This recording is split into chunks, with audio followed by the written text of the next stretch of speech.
Yes, good afternoon all. सब लोग join हो जाओ जल्दी से।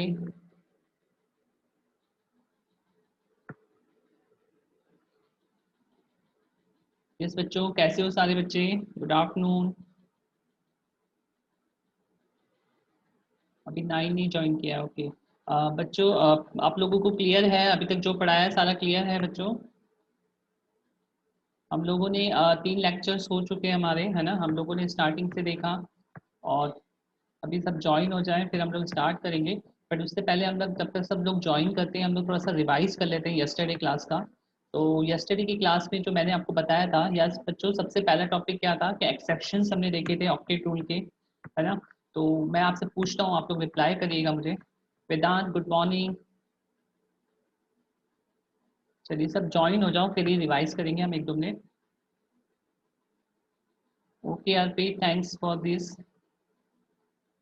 बच्चों, आप लोगों से क्वेश्चन कर रहे हो, आप लोग क्वेश्चंस बन रहे हैं आपसे, क्वेश्चंस भी करते जाओ। आप लोगों के पास मॉड्यूल है ना, जो जो टॉपिक्स पढ़ाए उस टॉपिक पे करते जाओ, पूरा नहीं, बस टॉपिक पे वीडियो करते जाओ आप लोग। तो आपसे क्वेश्चंस बन जाएंगे, वो देखा है मैंने मॉड्यूल, आराम से क्वेश्चंस बनेंगे आपसे। Good afternoon Parth, good afternoon Vedant. Yes, doubt आए तो ऑफकोर्स आप लोग मुझे व्हाट्सएप पे क्वेश्चन सेंड कर सकते हो या पूछ सकते हो कॉल करके, है ना, नो प्रॉब्लम। गुड आफ्टरनून चेतना, गुड आफ्टरनून तन्मय। यस बच्चों, हम थोड़ा सा रिवाइज कर लेते हैं यस्टरडे क्लास का। मैं आपसे पूछता हूँ आपको कितना याद रहा। हम लोगों ने एक्सेप्शंस देखे थे ऑक्टेट रूल के। यस बच्चों, तो हाइपोवैलेंट क्या होते हैं? हाइपोवैलेंट क्या होते हैं? इलेक्ट्रॉन रिच होते हैं या इलेक्ट्रॉन डेफिशिएंट होते हैं? हाइपोवैलेंट कंपाउंड या हाइपोवैलेंट स्पीशीज जो होती हैं, दैट हैविंग रिच इलेक्ट्रॉन और deficiency of electron, deficient, okay. Aditi, okay Parth. Yes, बिल्कुल सही है बच्चों। हाइपोवैलेंट टर्म को याद रखना, उसी से क्वेश्चन आता है। हाइपोवैलेंट का मतलब डेफिशिएंट, और हाइपरवैलेंट का what the means of hypervalent? Electron rich, है ना। जो इलेक्ट्रॉन रीच होते हैं, जिनके पास एक्स्ट्रा होते हैं, ऑक्टेट रूट से भी ज्यादा होते हैं, उनको हम बोलते हैं हाइपरवैलेंट। बिल्कुल सही है। उसके बाद हम लोगों ने थोड़ा सा डिस्कस किया था लिमिटेशंस ऑफ बेबी, इसके क्या क्या लिमिटेशंस थे। मैंने आपको 3 लिमिटेशंस बताए थे, याद है बच्चों आपको? We have discuss the limitation of octet rule, octet theory के हमने 3 लिमिटेशन डिस्कस किए थे, है ना। पहला मैंने आपको बताया था कि एच एंड, एक एग्जांपल लिया था एच एच और एच एफ का, दोनों किससे बन रहे हैं? शेयरिंग से बन रहे हैं। बट वेदांत, आप बेटा क्वेश्चन सॉल्व करो और डाउट आता है तो पूछो। मॉड्यूल्स में क्या है, वही थ्योरी है और उसके क्वेश्चंस है बच्चा। तो अगर कुछ डाउट आता है तो आप मुझसे पूछ सकते हो ना, लेकिन जो जो टॉपिक हो वो करो, आप आगे आगे नहीं करो तो डाउट ही रहेगा। जो जो टॉपिक होते जा रहे हैं उसके क्वेश्चंस करते जाओ, और जो डाउट आते जा रहे हैं वो पूछते जाओ। ठीक है, तो साथ के साथ में आपकी मॉड्यूल भी सॉल्व होती जाएगी। ठीक है, और कहीं एक्स्ट्रा बुक करते हो तो एक्स्ट्रा बुक से करो, जो भी डाउट आता है वो पूछो आप। ठीक है, तो बच्चों 3 लिमिटेशंस थी ऑक्टेट रूल की। पहली लिमिटेशन ये थी कि ऑक्टेट रूल ने ये नहीं बताया कि जब दो एलिमेंट के बीच में बॉन्ड सेम शेयरिंग से बन रहा है तो उनकी स्ट्रेंथ अलग अलग क्यों है, ये नहीं बताया उसने। दूसरा, बॉन्ड एनर्जी के बारे में उसने नहीं बताया, है ना, बॉन्ड एनर्जी के बारे में भी नहीं बताया। वेदांत, रिगार्डिंग द मॉड्यूल्स आप सर से बात करो, समीर सर से पूछो, है ना। रिगार्डिंग द मॉड्यूल आपको जो भी बात करना है, कौन सा मिला है नहीं मिला है ना। तो बच्चों, पहला तो बॉन्ड स्ट्रेंथ के बारे में नहीं बताया, दूसरा बॉन्ड एनर्जी के बारे में नहीं बताया। उसने बोला कि दोनों बॉन्ड शेयरिंग से बन रहे हैं तो उनकी बॉन्ड एनर्जी क्या क्या होगी, अलग होगी या सेम होगी, उसके बारे में कुछ नहीं बताया। दूसरा, शेप एंड ज्योमेट्री, बिल्कुल सही है Dev, shape and geometry of molecule के बारे में उसने कुछ नहीं बताया था। ठीक है, तो शेप एंड ज्योमेट्री क्या होती है मॉलिक्यूल की, वो उसके बारे में उसने नहीं बताया। फिर उसके बाद हम लोगों ने बीबीटी का डिस्कस किया था। बीबीटी में हमने एनर्जेटिकली देखा था कि किस तरह से दो एटम्स के बीच में बॉन्ड फॉर्म होता है और कौन कौन से फोर्स उसके बीच में वर्क करते हैं, है ना। बॉन्ड लेंथ क्या होती है, बॉन्ड एनर्जी क्या होती है, ये देखा था बच्चों। बॉन्ड लेंथ क्या होती है, what is bond length according to the BBT? मैंने आपको उसका डेफिनेशन भी बताया था। तो according to BBT, what is bond length? Bond length and bond energy, ये दो टर्म आपको मुझे बताना है। बॉन्ड लेंथ क्या होता है बच्चों, पहले तो बॉन्ड लेंथ बताओ। यस, बिल्कुल सही है कुणाल। द क्लोजेस्ट डिस्टेंस, दो न्यूक्लियस के बीच की या दो एटम के बीच की जो क्लोजेस्ट डिस्टेंस होती है, जिससे ज्यादा वो पास नहीं आ सकते हैं, वो उसकी क्या होती है, बॉन्ड लेंथ होती है। और वो कहाँ मिली थी हमको? मिनिमा पे मिली थी, जहाँ पे रिपल्शन एंड अट्रैक्शन फोर्सेस दोनों इक्वल हो गए थे। तो वो जो पॉइंट था वो क्या था? बॉन्ड लेंथ था अपना। यस, बिल्कुल सही है। चलिए, बॉन्ड एनर्जी क्या होती है बच्चों? What is bond energy? और जब बॉन्ड बनता है तब एनर्जी क्या होता है, और जब बॉन्ड ब्रेक होता है तब एनर्जी में क्या चेंजेस आते हैं? यस, बिल्कुल सही है। The energy required to form the one mole of bond that is called its bond energy. और बॉन्ड एनर्जी क्या होगी बच्चों, जब बॉन्ड बनेगा तो एनर्जी क्या होगी, रिलीज होगी या रिक्वायर्ड होगी? यस बच्चों, when the bond is form energy is required और एनर्जी इज रिलीज्ड। कल आपको बताया था ना कि when the bond is form energy is released, है ना। और जब बॉन्ड ब्रेक होता है तब एनर्जी क्या होती है, रिक्वायर्ड होती है। याद रखना हमेशा, ब्रेकिंग के लिए एनर्जी लगेगा और उसको बनाने के लिए एनर्जी नहीं लगेगा, ठीक है। किसी बॉन्ड को ब्रेक करना है तो वो अपने आप ब्रेक नहीं होगा, आपको उसको एनर्जी या हीट देना पड़ेगी तभी वो टूटेगा। और जब अगर आप उसको किसी बॉन्ड को बन रहा है तो वो बन तो जाएगा, लेकिन उसको ब्रेक करने के लिए आपको एनर्जी देना पड़ेगा, और जब बनेगा तो एनर्जी रिलीज होगा, है ना। तो ये 2 पॉइंट जरूर याद रखना, काम आएंगे आपको आगे बहुत, है ना। उसके बाद हम लोगों ने ओवरलैपिंग किया था। ओवरलैपिंग जस्ट हमने स्टार्ट किया था, इंट्रोडक्शन देखा था। सो व्हाट इज ओवरलैपिंग बच्चों, क्या डेफिनेशन बताया था मैंने ओवरलैपिंग का, क्योंकि आज हम ओवरलैपिंग ही डिस्कस करेंगे। तो क्या डेफिनेशन बताया था, डेफिनेशन याद है आपको? What is overlapping? मैंने एक डेफिनेशन बताया था आपको ओवरलैपिंग का। यस, इंटरमिक्सिंग ऑफ शेल, या आप बोल सकते हो इंटरमिक्सिंग ऑफ इलेक्ट्रॉन क्लाउड। कोई भी दो एलिमेंट हैं या न्यूक्लियस हैं, उनकी जो इलेक्ट्रॉन क्लाउड हैं वो आपस में उनकी जो इंटरमिक्सिंग होगी उसको हम क्या बोलते हैं, ओवरलैपिंग बोलते हैं। और ओवरलैपिंग में क्या होता है, क्या होता है बच्चों, क्या कंडीशंस थी दो, या पेनिट्रेशन भी बोल सकते हैं, देव बिल्कुल सही है, पेनिट्रेशन ऑफ लूप्स और पेनिट्रेशन ऑफ इलेक्ट्रॉन क्लाउड, या फिर हम बोल सकते हैं इंटरमिक्सिंग ऑफ इलेक्ट्रॉन क्लाउड और इंटरमिक्सिंग ऑफ शेल। ये सारी चीजें कहलाती है ओवरलैपिंग, है ना। और इसमें दो बताए थे मैंने आपको, दो कंडीशन, या तो दोनों ऑर्बिट्स में क्या हो, एक एक अनपेयर्ड इलेक्ट्रॉन्स हो, है ना, दोनों ऑर्बिट में एक एक अनपेयर्ड इलेक्ट्रॉन होगा तो भी उनकी हो जाएगी, या फिर एक ऑर्बिट में दोनों इलेक्ट्रॉन हो और दूसरा शेल क्या हो, वैकेंट हो, तो भी उनकी ओवरलैपिंग हो जाएगी, है ना। तो पेयर्ड इलेक्ट्रॉन या अनपेयर्ड हो सकते हैं, या अनपेयर्ड या वैकेंट भी हो सकते हैं, है ना, तो उसके बीच में ओवरलैपिंग होगा, ठीक है। तो चलिए आज का टॉपिक आज बताता हूँ, आज क्या करने वाले हैं हम। सबसे पहले मैं आप लोगों को शेप बताऊंगा, क्योंकि आप लोग का एटॉमिक स्ट्रक्चर नहीं हुआ ना, एटॉमिक स्ट्रक्चर। यस बच्चों, आप लोग का एटॉमिक स्ट्रक्चर नहीं हुआ है ना, आप लोग को शेप नहीं पता है कि एस का शेप कैसा होता है, पी का शेप क्या होता है, डी का क्या होता है, कितने टाइप के एस होते हैं, कितने टाइप के पी होते हैं और कितने टाइप के डी होते हैं।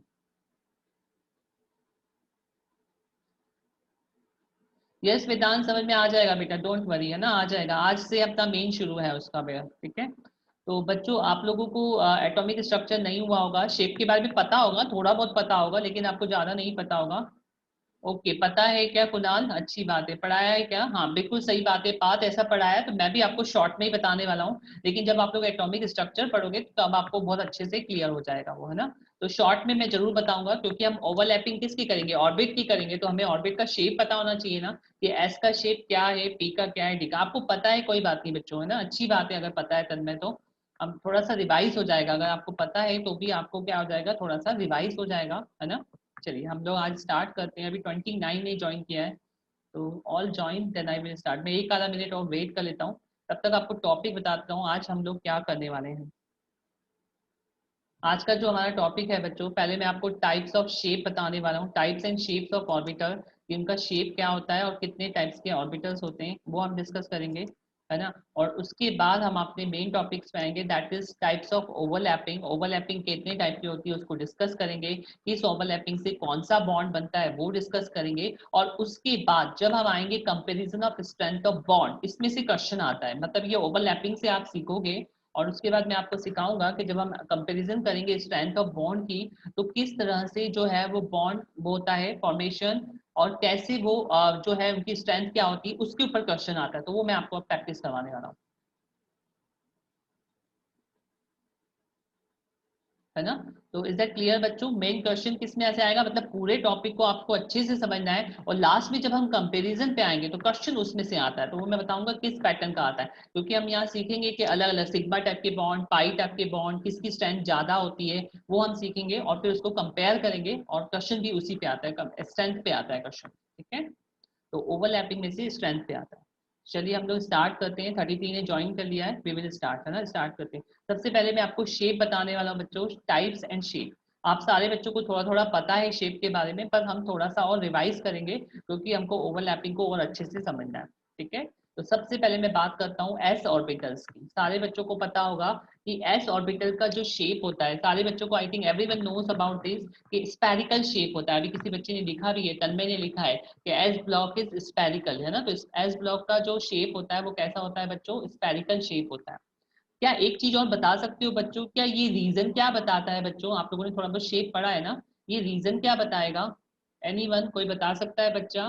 व्हाट दिस रीजन से, ये रीजन क्या बताएगा आपको? ये तो आपको क्लियर है कि S orbital spherical in shape होता है ना। तो ये रीजन क्या बताता है बच्चों? प्रोबेबिलिटी ऑफ इलेक्ट्रॉन क्लाउड, मतलब यहाँ पर इलेक्ट्रॉन हो सकता है, ये उसकी प्रोबेबिलिटी बताता है। बिल्कुल सही है देव, प्रोबेबिलिटी ऑफ इलेक्ट्रॉन, किसी भी इलेक्ट्रॉन को इसमें फाइंड करने की प्रोबेबिलिटी बताता है कि यहाँ पर इलेक्ट्रॉन हो सकता है। ठीक है, तो ये जो एरिया है शेडेड एरिया, ये आपको क्या बताता है? प्रोबेबिलिटी ऑफ इलेक्ट्रॉन बताता है। दूसरी चीज, एस ऑर्बिटल जो होते हैं स्फेरिकल इन शेप होते हैं बच्चों। तो क्या आप बता सकते हो स्फेरिकल इन शेप है तो इलेक्ट्रॉन के पाए जाने की प्रोबेबिलिटी सारी डायरेक्शन में सेम होगी? यस या नो बच्चों? यस तन्मय, अभी पी की हम बात करेंगे, पहले आप एस को समझो, मुझे जो जो पॉइंट आपको समझाने वो समझो पहले आप।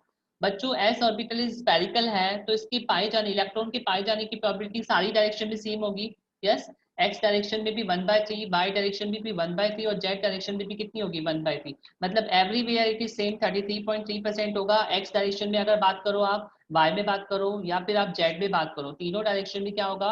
इलेक्ट्रॉन के पाए जाने की प्रोबेबिलिटी क्या होगी? सेम होगी। तो ये पॉइंट इंपॉर्टेंट है, ध्यान रखना, आगे चल के काम आएगा, है ना। तो एस कैसा होता है? स्फेरिकल होता है। बच्चों आपको नोडल प्लेन के बारे में कुछ बताया सर ने? नोडल प्लेन, आप लोग एटॉमिक स्ट्रक्चर जब पढ़ोगे तब आपको सर पूरा डिटेल्स में बताएंगे, अभी सिर्फ मैं शॉर्ट में बता देता हूँ नोडल प्लेन क्या होता है। एस में कोई नोडल प्लेन होगा क्या बच्चों? नोडल प्लेन का मतलब पहले मैं आपको बता देता हूँ नोडल प्लेन क्या होता है। नोडल प्लेन का मतलब वो प्लेन जिसमें इलेक्ट्रॉन के पाए जाने की प्रोबेबिलिटी 0 है, मतलब उसमें इलेक्ट्रॉन नहीं होगा। हाँ बिल्कुल सही है वैभव, उसमें इलेक्ट्रॉन क्या होगा? नहीं होगा, है ना। तो वो प्लेन होता है नोडल प्लेन जिसमें इलेक्ट्रॉन नहीं होगा। तो क्या एस ऑर्बिटल में होगा नोडल प्लेन? यस बच्चों, is there any nodal plane in the s? Yes Dev and all, होगा क्या? नहीं होगा ना, क्योंकि सारे डायरेक्शन में इलेक्ट्रॉन के पाए जाने की प्रोबेबिलिटी है, अभी हमने डिस्कस किया स्फेरिकल शेप है, इलेक्ट्रॉन सारी डायरेक्शन में होगा, तो प्रोबेबिलिटी क्या होगी? 0 होगी। याद रखना एस ऑर्बिटल में जो होता है नोडल प्लेन क्या होता है? 0 होता है, नहीं होता है उसके अंदर। दूसरी चीज, एक चीज और बताता हूँ बच्चों, आगे चल के काम आएगी। अच्छा एक बात बताओ बच्चों, 1s है और 2s है ना, किसका शेप ज्यादा होगा? 1s है और 2s है, किसका शेप बड़ा होगा बच्चों? शेप किसका ज्यादा होगा? मतलब किसका शेप बड़ा होगा? होंगे तो दोनों स्फेरिकल, पर किसका शेप बड़ा होगा? यहाँ फिगर में भी दिख रहा है आपको, ये 1s है और ये 2s है। तो एक चीज याद रखना बच्चों, जब भी हम 1s से 2s नंबर ऑफ शेल्स बढ़ेंगे तो साइज क्या होता जाता है? बढ़ता जाता है। ये पता होगा आपको, 10th में भी पढ़ा होगा कि when the number of shell increase the size will increase, है ना। तो जितने नंबर ऑफ शेल्स बढ़ते जाते हैं साइज क्या होती जाती है? बढ़ती जाती है। तो this is of 1s size. अगर ये 1s का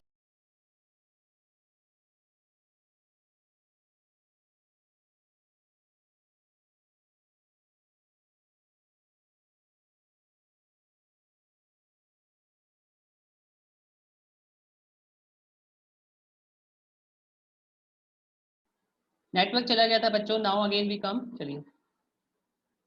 तो बच्चों पाथ क्या नहीं समझा तुझे? नेटवर्क चला गया था, अभी मैं फिर से बता देता हूँ। देखो बच्चों 1s जो है उसका शेप ये है, स्फेरिकल होगा, तो 2s का शेप क्या होगा? उससे बड़ा होगा कि नहीं होगा? हम शेल बढ़ते जा रहे हैं तो साइज बढ़ेगा या नहीं? यस बच्चों, वॉइस आ रहा है सभी को क्लियर, है ना। तो बच्चों शेल बढ़ेगा तो साइज बढ़ेगा कि नहीं? ये 1s है ना, और ये 2s है, और ऐसे 3s पे आओगे तो साइज क्या होता जाएगा? बढ़ता जाएगा। तो ये पॉइंट याद रखना, आगे चल के काम आएगा, पूछूंगा मैं आज ही पूछूंगा आपसे, ठीक है। तो 1s का साइज ये, तो 2s का साइज क्या होता जाएगा? बढ़ता जाएगा। तो इज दैट क्लियर? एस के बारे में क्लियर है कि एस ऑर्बिटल कैसे होते हैं? स्फेरिकल इन शेप होते हैं, इलेक्ट्रॉन की पाए जाने की प्रोबेबिलिटी समवेयर सबडूर होती है, ऑल द डायरेक्शंस में होती है। और दूसरी चीज, जो नोडल प्लेन है वो एस में नहीं होता है, और जैसे जैसे शेल बढ़ते जाते हैं साइज क्या होती जाती है? बढ़ती जाती है, ठीक है। तो this is about the s. Now we come to the p. What is the shape of p बच्चों? पी का शेप कैसा होता है? यस, पी ऑर्बिटल का शेप कैसा होता है मैं बताने वाला हूं, पर उससे पहले आपसे जानना चाहता हूँ। डम्बेल, बिल्कुल सही है। The p orbitals are dumbbell होते हैं, उनका शेप कैसा होता है? डम्बेल शेप होता है। और तीन होते हैं वो, p x, p y and p z. 3 orbitals are there, p x, p y and p z. आपने देखा भी होगा पी के अंदर 3 शेल होते हैं, 1 2 3। ये हो गया पी एक्स, ये हो गया पी वाई और ये हो गया पी जेड, है ना। इलेक्ट्रॉनिक कॉन्फ़िगरेशन में जब हम फिल करते हैं तो अलग अलग 3 सब शेल होते हैं इसके अंदर, p x, p y and p z. तो यहाँ पे स्ट्रक्चर दिया हुआ है, देखो बच्चों जब पी एक्स होगा तो ये होगा आपका पी एक्स, है ना, एक्स एक्सिस, पी वाई ये पी जेड, ठीक है। तो इसमें क्या होता है कि इलेक्ट्रॉन की पाए जाने की प्रोबेबिलिटी कहाँ पे ज्यादा होगी बच्चों, कोई बता सकता है, where the electron is found. ये आपने शेप देखिए, p x, p y and p z, इनके डबल शेप्स होते हैं, तो इलेक्ट्रॉन के पाए जाने की प्रोबेबिलिटी कहाँ पर होगी, यस लूप्स के अंदर, बिल्कुल सही है वैभव, एक्सीलेंट। जहां ये जो लूप्स दिख रही है, this area is showing that the probability of electrons, जो लूप्स हैं चाहे एक्सिस के ऊपर जो लूप्स हैं वहां पर इलेक्ट्रॉन के पाए जाने की प्रोबेबिलिटी होगी, वहां पे आपको इलेक्ट्रॉन मिलेगा, ठीक है। जो probability of finding the electron is equal in both the loops, इन दोनों लूप्स में क्या होगा, इक्वल होगी इलेक्ट्रॉन के पाए जाने की प्रोबेबिलिटी, है ना। तो यहाँ पर इलेक्ट्रॉन हो सकता है आपका। बच्चों कितने नोडल प्लेन होंगे पी में, यस बच्चों पी में कितने नोडल प्लेन होंगे, कोई बच्चा बता सकता है। एक नोडल प्लेन होता है वैभव, 3 नहीं होते, एक नोडल प्लेन होता है इसके अंदर। अगर मैं एक की बात करूं, पी एक्स की बात करूं, तो इसमें एक नोडल प्लेन होगा, कौन सा होगा, कोई बच्चा बता सकता है, देव बता सकते हो। पी एक्स के अंदर मैं पूछ रहा हूँ आपसे, पी एक्स के अंदर कौन सा नोडल प्लेन होगा, पी एक्स के अंदर कौन सा नोडल प्लेन होगा, वाई जेड। हमेशा याद रखना बच्चों, एक्स दिया है मतलब वाई जेड नोडल प्लेन, ये एक्स डायरेक्शन में है तो वाई जेड में क्या होगा, उसके इलेक्ट्रॉन प्रोबेबिलिटी क्या होगी, 0 होगी। ऐसे ही अगर मैं पी वाई की बात करूँ तो, पी वाई की बात करूँ तो बच्चों, पी वाई की बात करूँ तो नोडल प्लेन एक्स जेड होगा, और अगर मैं पी जेड की बात करता हूँ तो नोडल प्लेन एक्स वाई होगा। Is that clear. तो पी ऑर्बिटल्स में एक नोडल प्लेन होता है जहां पर इलेक्ट्रॉन के पाए जाने की प्रोबेबिलिटी क्या होती है, 0 होती है, वहां पे इलेक्ट्रॉन आपको नहीं मिलेगा, ठीक है। और सेम बात इसमें भी, अगर शेल बढ़ते जाएंगे तो साइज क्या होता जाएगा, बढ़ता जाएगा। जैसे अगर मैं 2p की बात करूं और 3p की बात करूं तो किसकी साइज ज्यादा होगी, वेपव मैंने टोटल नहीं पूछा था, वेपव टोटल 3 होते हैं, पर वो आपसे ऐसे नहीं पूछेगा कि 3 होते हैं, वो आपसे ये पूछेगा कि पीएक्स के अंदर कितना नोडल प्लेन है, ऐसे नहीं पूछा जाएगा आपसे कि टोटल नोडल प्लेन कितना है, ठीक है। बच्चों साइज बताओ, 2p और 3p में से किसका साइज ज्यादा होगा,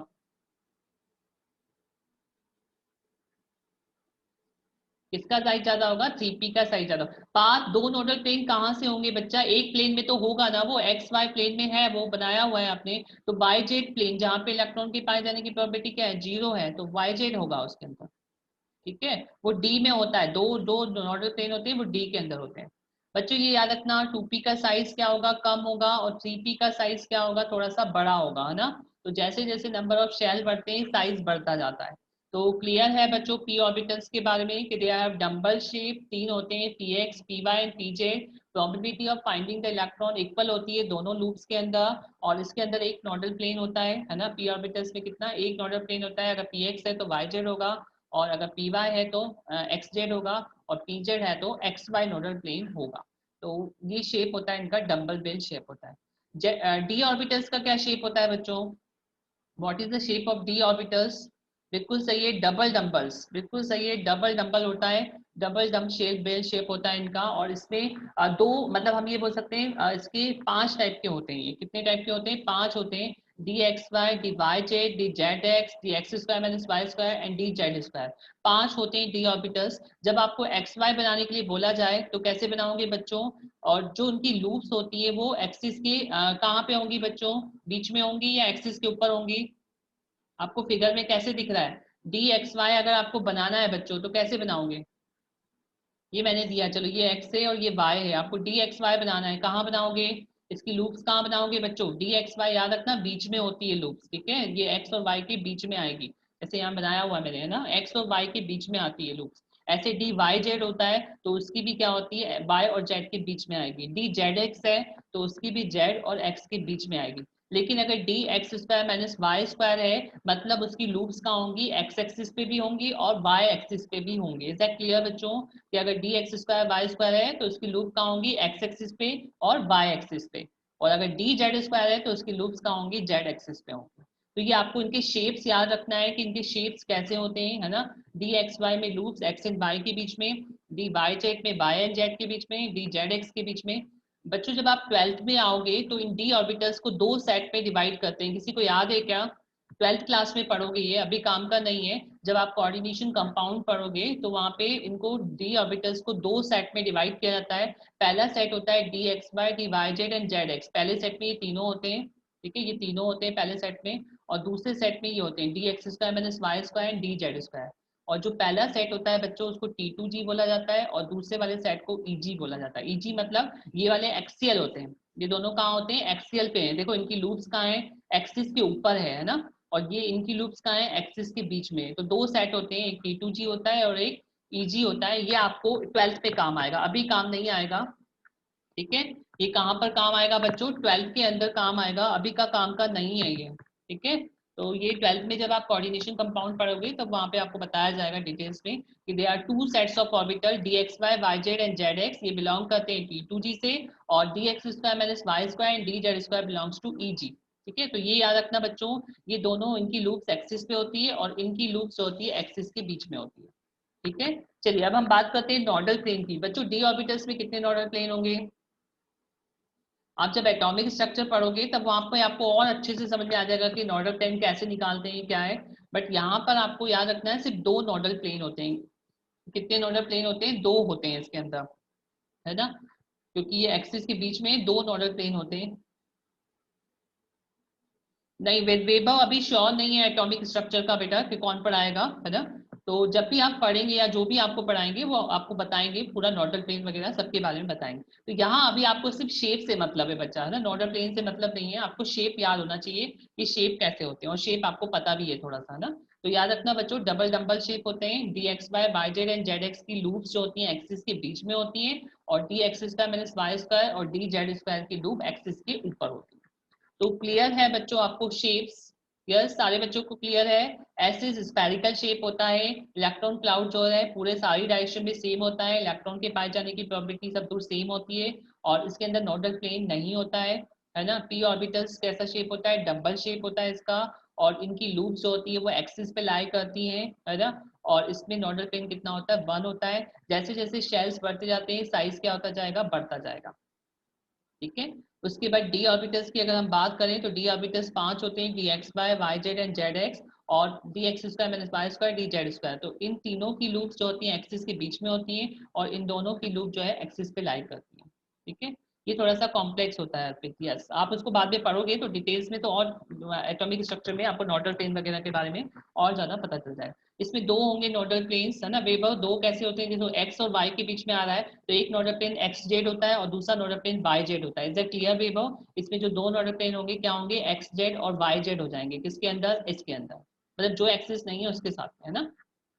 तो वो अभी अपन नहीं करेंगे इतनी डिटेल्स, अपने को सिर्फ उसके शेप से मतलब था तो मैंने आपको शेप बता दिया है। Now I am starting the, मैं अब स्टार्ट कर रहा हूँ बच्चों ओवरलैपिंग, ठीक है। ओवरलैपिंग मैंने आपको डेफिनेशन बता दिया है। Now I start the types of overlapping, में स्टार्ट कर रहा हूँ, ठीक है।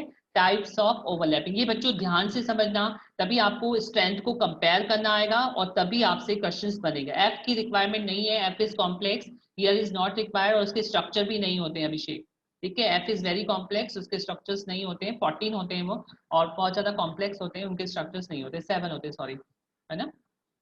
चलिए टाइप्स ऑफ ओवरलैपिंग की बात करते हैं बच्चों। ओवरलैपिंग आपको सबको क्लियर है, कल मैंने डेफिनेशन बताया था कि पेनिट्रेशन और इंटरमिक्सिंग ऑफ लूप्स और electron cloud is called overlapping, है ना।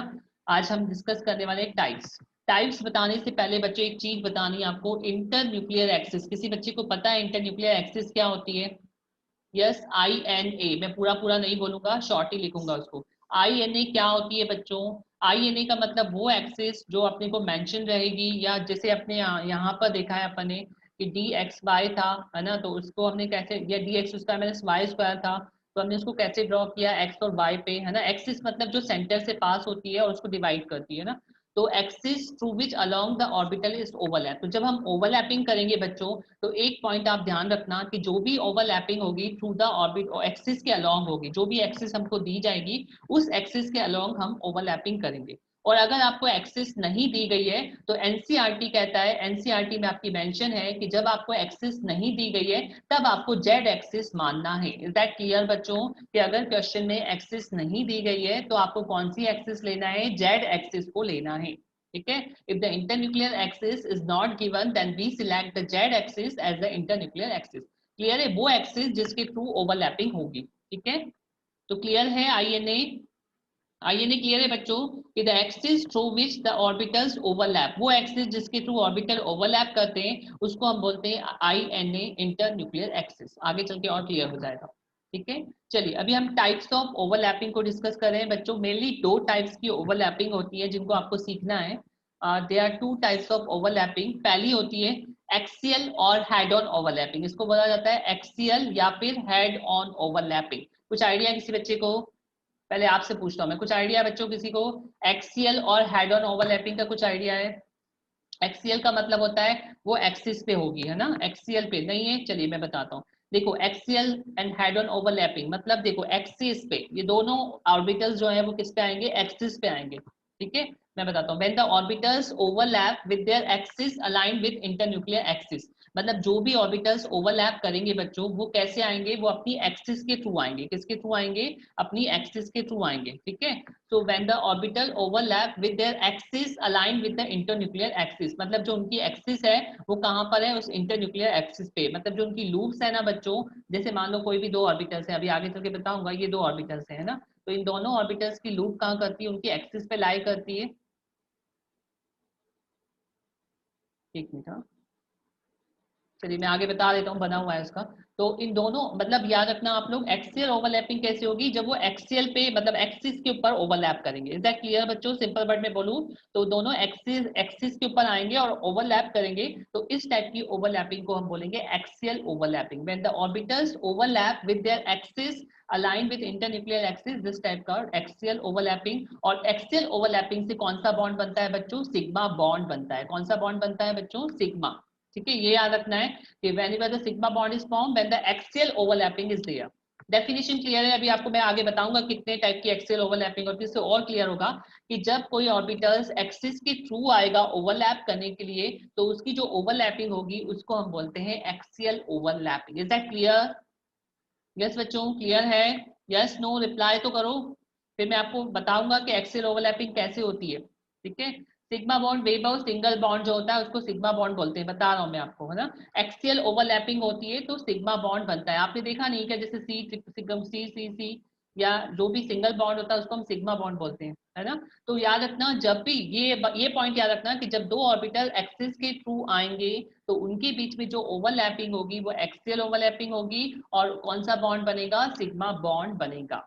ठीक है, अभी हम देखते हैं, आपको एग्जांपल से और अच्छे से क्लियर होगा। जैसे एस एस ओवरलैपिंग, हम किसकी ओवरलैपिंग कर रहे हैं? एस की कर रहे हैं। दो एस ऑर्बिटल हैं बच्चों, यहाँ दिख रहे हैं आपको दो एस ऑर्बिटल्स। दोनों की इलेक्ट्रॉन डेंसिटी मैंने आपको बता दी कहाँ होती है।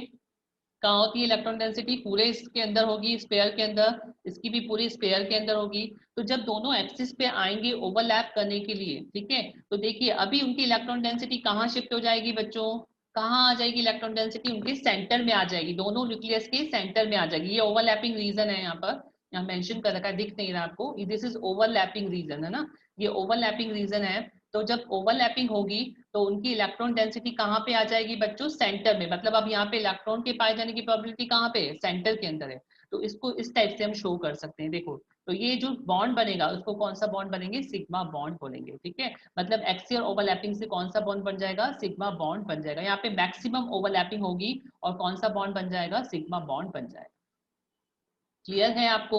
एसएस ओवरलैपिंग, जब दो एक एस ऑर्बिटल आ रहे हैं एक्सिस के थ्रू, बच्चों आप खुद ही देखो कि जब दो ऑर्बिटल एक्सिस के थ्रू आएंगे तो ज्यादा से ज्यादा पेनिट्रेट करेंगे, यस और नो? ज्यादा से ज्यादा पेनिट्रेट करेंगे कि नहीं? यस और नो रिप्लाई भी। दोनों ऑर्बिटल एक्सिस के थ्रू आ रहे हैं, दोनों ज्यादा से ज्यादा पेनिट्रेट करेंगे और ज्यादा से ज्यादा पेनिट्रेट करने के बाद जो ओवरलैपिंग रीजन है जो न्यूक्लियस का वो कहाँ आ जाएगा? सेंटर में आ जाएगा। और कौन सा बॉन्ड बनेगा? इससे सिग्मा बॉन्ड बनेगा। तो हमेशा याद रखना है आपको कि जब भी एक्सियल ओवरलैपिंग होती है तब कौन सा बॉन्ड बनता है? सिग्मा बॉन्ड बनता है। Is that clear? क्लियर है बच्चों? एस एस ओवरलैपिंग क्लियर है कि S orbital spherical in shape है, दोनों एस ऑर्बिटल की इलेक्ट्रॉन डेंसिटी पूरे इसमें है। जब वो दोनों आएंगे ओवरलैपिंग के लिए, अप्रोच करेंगे एक दूसरे को, है ना, ओवरलैपिंग होगी तो इलेक्ट्रॉन क्लाउड कहाँ शिफ्ट हो जाएगा? बीच में आ जाएगा। और इस तरह से जो बॉन्ड बनेगा उसको हम बोलते हैं सिग्मा बॉन्ड। इसको देखो मैंने इस तरह से शो कर दिया, ये बीच में ओवरलैपिंग रीजन ले लिया और इधर दोनों न्यूक्लियस हो गए।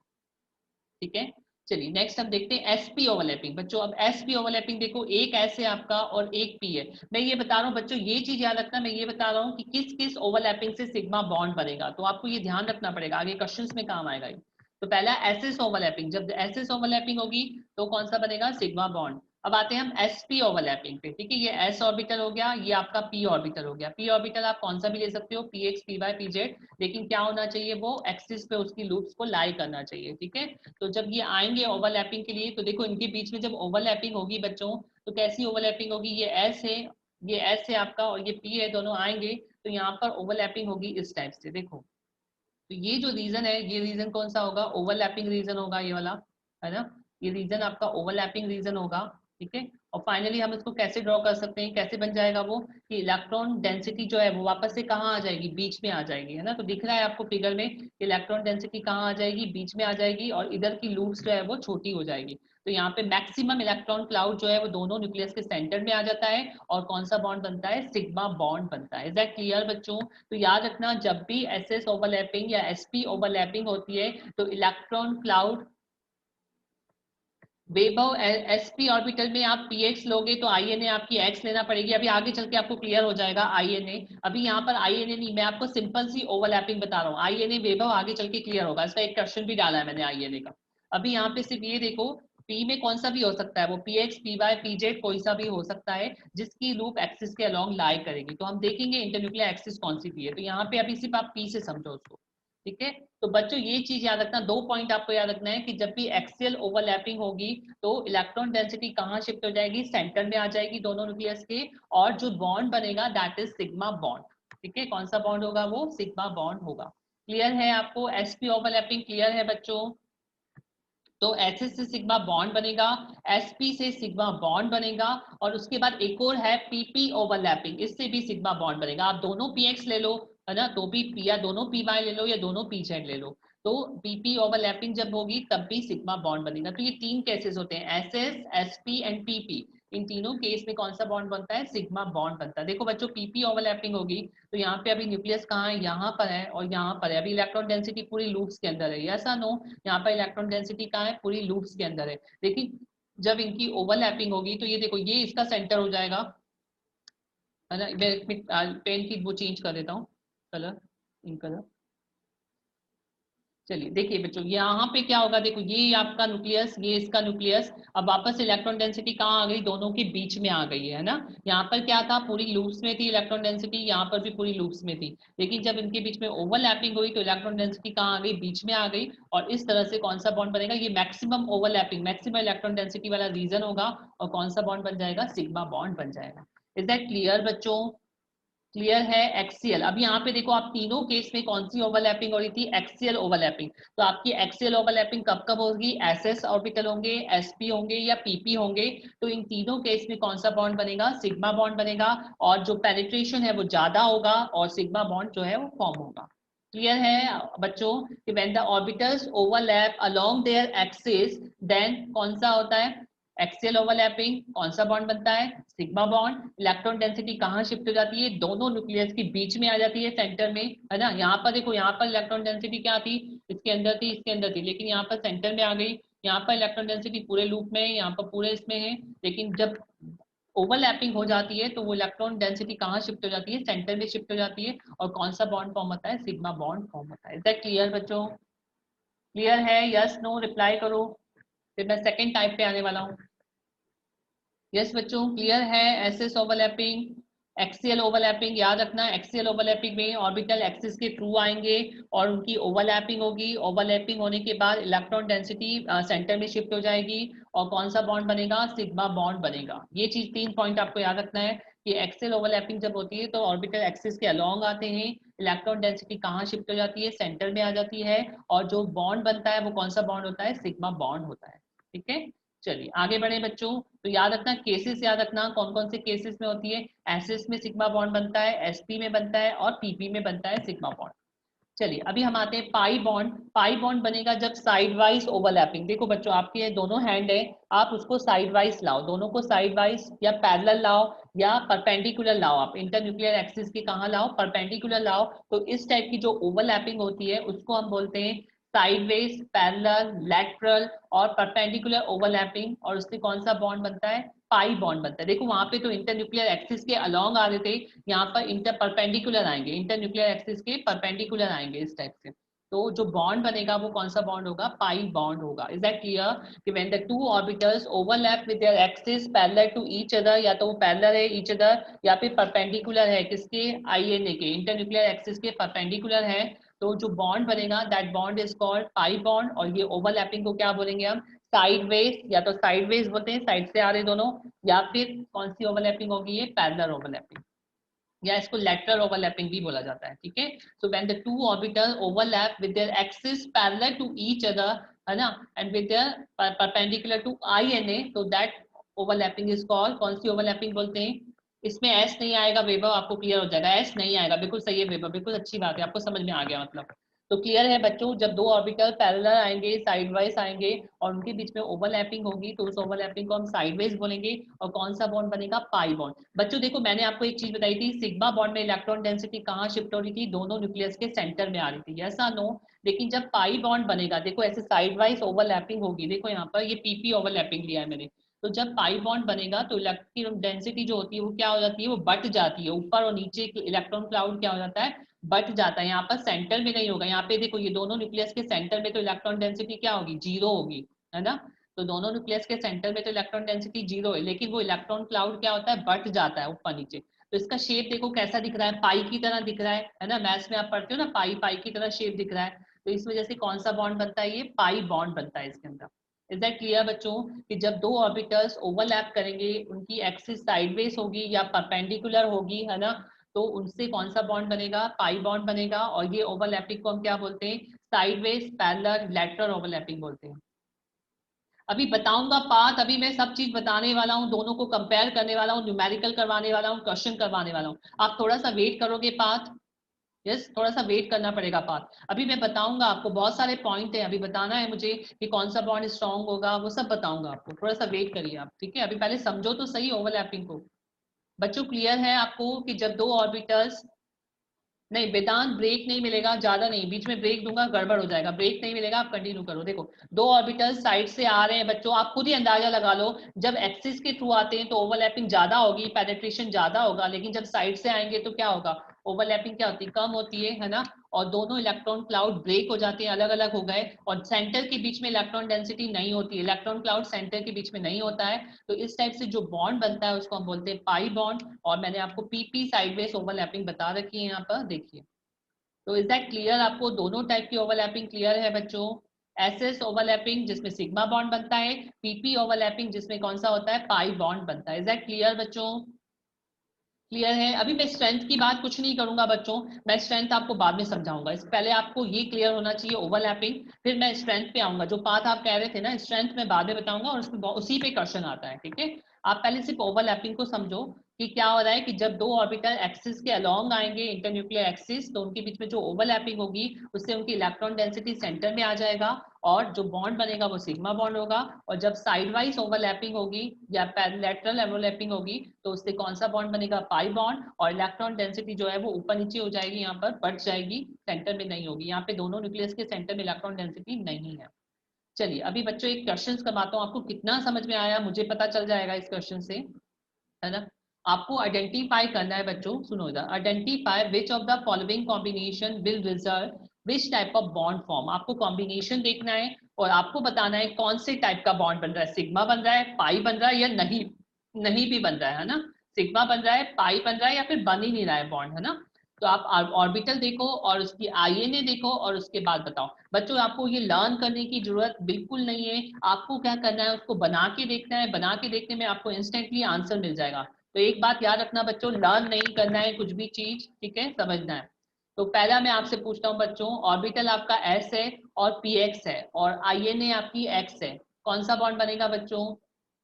आप पहले ट्राई करो फिर मैं बताता हूँ आपको कौन सा बनेगा। यस कुणाल बिल्कुल सही है, सिग्मा बॉन्ड बनेगा। देखो बच्चों ये आपका एस ऑर्बिटल हो गया और ये आपका पी ऑर्बिटल हो गया, ठीक है, क्योंकि उसने एक्सिस कौन सी बोली है, एक्स बोली है ना। तो ये जब दोनों ओवरलैप करेंगे, तो मैंने आपको अभी बताया जब एसपी ओवरलैपिंग होती है तो कौन सा बॉन्ड बनता है, सिग्मा बॉन्ड बनता है। बिल्कुल सही है, एक्सीलेंट बच्चों, बिल्कुल सही आंसर दिया, आपको समझ में आ गया। इज दैट क्लियर, सारे बच्चों को आया समझ में कि नहीं, कि S and p x and internuclear axis is also x. तो जब दोनों की ओवरलैपिंग होगी तो कौन सा बॉन्ड बन जाएगा, सिग्मा बॉन्ड बन जाएगा। क्लियर है बच्चों, यस नो रिप्लाई करो फिर मैं सेकंड पे आऊंगा। यस क्लियर है देव, क्लियर है पाथ? ओके पाथ का आंसर आ गया, ठीक है। चलिए नेक्स्ट बताओ बच्चों, नेक्स्ट पता चलता है जब एस और पी एक्स और आपकी इंटरन्यूक्लियर एक्सिस है वाई एंड जेड बच्चों, तो क्या होगा? S and p x and your internuclear axis is y and z. बेपो बिना सोचे आंसर नहीं करना, शेप बना के बोलो। बिल्कुल सही लिखा है वेदांत, एक्सीलेंट, वेदांत का आंसर बिल्कुल सही आया। बच्चों बना के देखो, एस ऑर्बिटल आपका ये हो गया और पी एक्स आपका कैसा हो गया? ये हो गया, क्योंकि आपकी इंटरन्यूक्लियर एक्सिस क्या बोली? वाई एंड जेड बोला है उसने। तो इस टाइप की जब होगी तो क्या बॉन्ड बनेगा? यस बच्चों, इस टाइप की ओवरलैपिंग होगी तो क्या बॉन्ड बनेगा? वेदांत डबल बॉन्ड नहीं, डबल बॉन्ड की बात नहीं कर रहा हूँ वेदांत, अभी मैं सिर्फ सिग्मा और पाई बॉन्ड की बात कर रहा हूँ। इज दैट क्लियर वेदांत? वेदांत मैं जो पूछ रहा हूँ उसका आंसर नहीं दे पा रहे हैं क्या आप? मैं सिग्मा और पाई की बात कर रहा हूँ। अभी मैंने आपको डबल बॉन्ड के बारे में कुछ बताया क्या? कुछ बोला क्या बच्चों? नहीं बोला ना। सिर्फ आप ये बताओ बॉन्ड कौन सा बनेगा और बॉन्ड नहीं बनेगा तो वो बताओ। बच्चों इस केस में बॉन्ड बनेगा क्या? इतना बताओ आप, तो इस केस में बॉन्ड बनेगा बच्चों। एस है आपका और ये पी एक्स है, नो बॉन्ड, कोई बॉन्ड फॉर्म नहीं होगा, इनकी ओवरलैपिंग नहीं हो सकती है, ठीक है। चलिए नेक्स्ट बताओ, P x and internuclear axis is also x, कौन सा बनेगा? P x internuclear axis is x, again sigma, बिल्कुल सही है Kunal, this is again sigma, ठीक है। सिग्मा बनेगा बच्चों, क्योंकि देखो ये आपका एक्स हो गया है ना, ये पी एक्स हो गया एक का, ये पी एक्स, एक मिनट यहाँ बंद कर, ये पी एक्स हो गया, एक मिनट,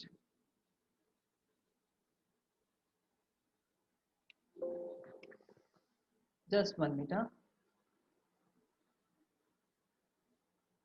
एक मिनट फिर से शेयर करें।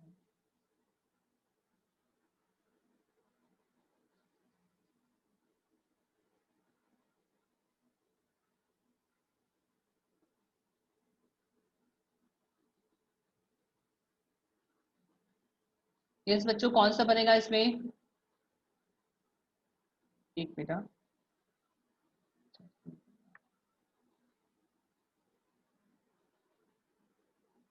एक मिनट बच्चों।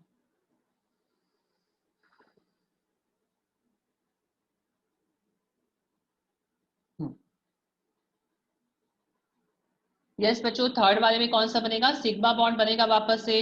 मैं थर्ड की बात कर रहा हूँ, अभी फोर्थ पे नहीं आओ, जो भी बच्चा फोर्थ पे आया अभी थर्ड पे बात करो आप। थर्ड पे कौन सा बनेगा बच्चों? सिग्मा बॉन्ड बनेगा, इज दैट क्लियर बच्चों? क्योंकि आपका पी एक्स है दोनों और एक्स है, तो मैंने अभी हाल आपको बताया। चलिए फोर्थ वाले में बताओ बच्चों, p x and internuclear axis is y z. बच्चों p x and internuclear axis is y z, कौन सा बॉन्ड बनेगा?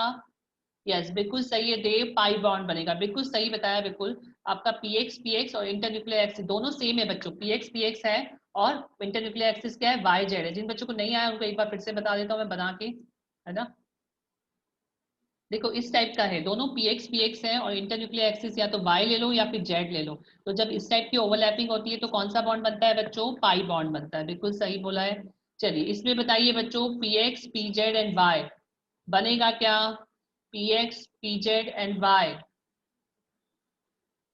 नहीं बनेगा, इसमें नो बॉन्ड, कोई बॉन्ड फॉर्म नहीं होगा इसके अंदर ना।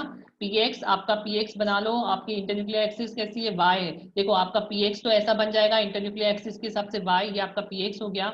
और पीजेड कहाँ बनेगा? बीच में होगा, इस टाइप से पीजेड होगा। तो क्या ओवरलैपिंग होगी? यस बच्चों क्या ओवरलैपिंग होगी? ये आपका पीएक्स हो गया, ये पीजेड हो गया और इंटरन्यूक्लियर एक्सिस वाई, जो आपको एक्सिस दी जाती है हम उसके हिसाब से करते हैं। तो यहाँ पे ओवरलैपिंग होगी क्या? नहीं होगी, that means no bond is form, तो यहाँ पर भी कोई बॉन्ड नहीं बनेगा। इज दैट क्लियर बच्चों? इस क्वेश्चन से आपको थोड़ा सा ओवरलैपिंग अच्छे से आ गया होगा। यस बच्चों क्लियर है? यस नो रिप्लाई मी, कुछ तो रिप्लाई करो। यस ओवरलैपिंग क्लियर है बच्चों आपको अच्छे से, है ना। तो याद रखना जब भी एसएस ओवरलैपिंग होगी, मतलब एक्सियल ओवरलैपिंग होगी तो सिग्मा बॉन्ड बनेगा, और जब साइडवेज ओवरलैपिंग होगी तो पाई बॉन्ड बनेगा। ये आईएनए नहीं समझा पात, आईएनए तो मेन है, अगर ये समझ में नहीं आया तो कुछ समझ में नहीं आया। बच्चा जो आईएनए दी होती है उसके हिसाब से हमको ऑर्बिटल बनाने होते हैं, इज दैट क्लियर पाथ? जैसे यहाँ पर आईएनए वाई दिया हुआ था बच्चा, तो ये एक्स हो गया तेरा, ये वाई हो गया, ये जेड हो गया, तो मैं जो भी बनाऊंगा वो वाई के हिसाब से बनाऊंगा, तो मतलब पी एक्स को मैं वाई एक्सिस पे बनाऊंगा बच्चा, है ना। और पी जेड कहाँ होता है? फिर बीच में होता है जेड, है ना, तो ऐसे। Is that clear path? अभी क्लियर है ना? देखो आगे चल के और क्लियर हो जाएगा। तो क्लियर है बच्चों, आ गया ना आपको? ओवरलैपिंग पहचान लोगे ना कि कौन सी है? कभी बाय चांस क्वेश्चन आ जाता है तो वैसे इसमें से कम आता है, स्ट्रेंथ में से ज्यादा आता है ना? तो ये क्लियर है। मैं नेक्स्ट स्ट्रेंथ पे मूव करने वाला हूँ। ये क्लियर है बच्चों? चलिए अभी स्ट्रेंथ को बहुत अच्छे से समझना, स्ट्रेंथ में से क्वेश्चन आता है। यस, सेम एक्सिस के थ्रू होंगे तभी बॉन्ड बनेगा वैभव। और अगर जैसे वो इसमें पाई बॉन्ड बनेगा, सिग्मा बॉन्ड बनेगा, वो आपको देखना पड़ेगा कि वो एक्सिस के अलोंग होंगे तो सिग्मा बनेगा और एक्सिस के परपेंडिकुलर होंगे तो पाई बनेगा। क्या लिख रहे हो वेदांत? इशू डिटेल में कब पढ़ाएंगे? कौन सा टॉपिक लिखा है वेदांत? मुझे समझ नहीं आ रहा आपने क्या लिखा है। चलिए अपन आगे बढ़ते हैं बच्चों। अभी एक चीज और रह गई बच्चों, एक चीज और इंटरेस्टिंग सिखाने वाला हूँ। डेल्टा बॉन्ड कभी नाम सुना है बच्चों? ये काम का नहीं है, ये 12th में काम आएगा, पर मैं आपको एक चीज बताना चाहता था इसलिए मैंने इसको ले लिया। डेल्टा बॉन्ड का नाम सुना है देव? देव या पात, आप लोगों ने डेल्टा बॉन्ड का नाम सुना है?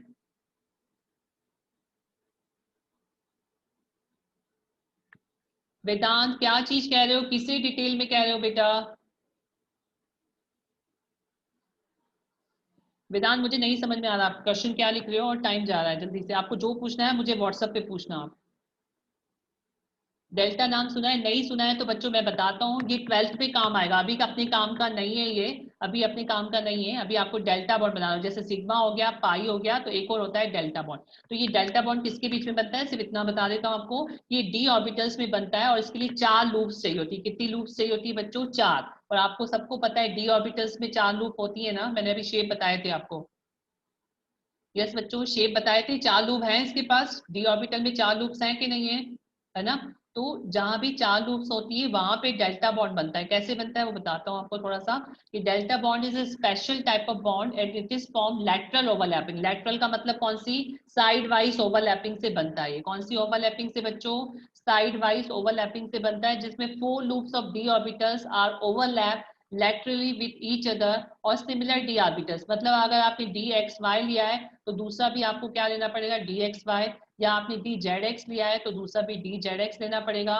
और अगर आपने d square x square minus y square लिया है तो दूसरा भी आपको क्या लेना पड़ेगा? dx square minus y square लेना पड़ेगा। और इस टाइप का होता है डेल्टा बॉन्ड्स। देखो आपको दिख रहा है बच्चों, मैंने dx square minus y square के 2 ऑर्बिटल्स लिए। देखिए ये यहाँ से यहाँ इससे ओवरलैपिंग हो रहा है, ये वाला इससे ओवरलैप हो रहा है, ये वाला इससे हो रहा है और ये वाला इससे हो रहा है। तो इस तरह से जो बॉन्ड बनता है उसको हम बोलते हैं डेल्टा बॉन्ड। इसकी डिटेल्स में आपको जाने की जरूरत नहीं है, 12th में आप थोड़ा बहुत और पढ़ेंगे इसके बारे में, थोड़ा बहुत ही है, इसका ज्यादा कुछ नहीं है, ये अभी अपने काम का नहीं है। बट आप ध्यान रखना कि डी ब्लॉक के एलिमेंट्स इसको बनाते हैं, डी जो होते हैं ऑर्बिटल्स वो बनाते हैं इसको, डेल्टा बॉन्ड को। डी के साथ वेव और डी के साथ बनता है ये, और पी और डी के साथ भी बनता है, लेकिन वो ज्यादा आपको डिटेल्स में जाने की उसकी जरूरत नहीं है, वो काम का नहीं है इतना। ठीक है, अभी इतना याद रखो, बस मैं इंट्रोडक्शन देना चाहता था आपको कि आपको पता हो कि डेल्टा बॉन्ड भी होता है ना? तो डेल्टा बॉन्ड के लिए क्या चाहिए? पहले तो बात याद रखना, 4 लूप्स चाहिए। और कैसे बनता है? साइडवेज ओवरलैपिंग से बनता है। और किसके बीच में बनता है? 2 सेम डी ऑर्बिटल्स के बीच में, जैसे d x y d y z, है ना?